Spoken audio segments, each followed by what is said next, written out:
प्रदेश की मोहन यादव सरकार में वन मंत्री रावत को उपचुनाव में हार का सामना करना पड़ा। रावत कांग्रेस के मुकेश मल्होत्रा से हार गए।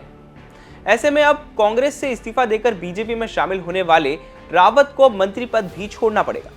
इस हार के बाद अब ज्योतिरादित्य सिंधिया की चर्चा भी जोरों पर है। ऐसा क्यों, चलिए आपको बताते हैं इस रिपोर्ट में। नमस्कार, मैं हूं चिराग ठाकुर और आप देख रहे हैं अभी तक। इस पूरे चुनाव के दौरान विजयपुर सीट की खूब चर्चा होती रही। चुनाव के दौरान बवाल की खबरें भी विजयपुर से आईं।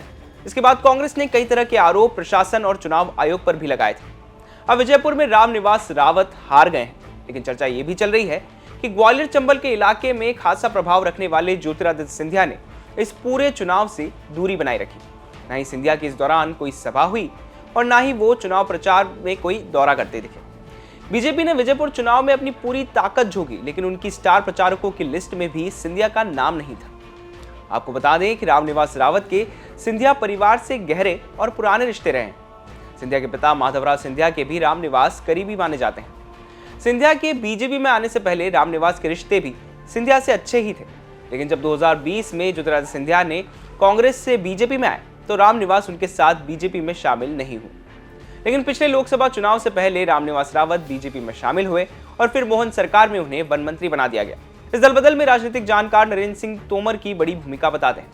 वहीं कहा यह भी जा रहा है कि क्योंकि 2020 में रावत ने सिंधिया का साथ नहीं दिया, इसलिए वो रावत से नाराज है। इसी कारण उन्हें स्टार प्रचारक लिस्ट में बीजेपी ने शामिल भी नहीं किया था और ना ही उनकी यहाँ पर कोई रैली हुई।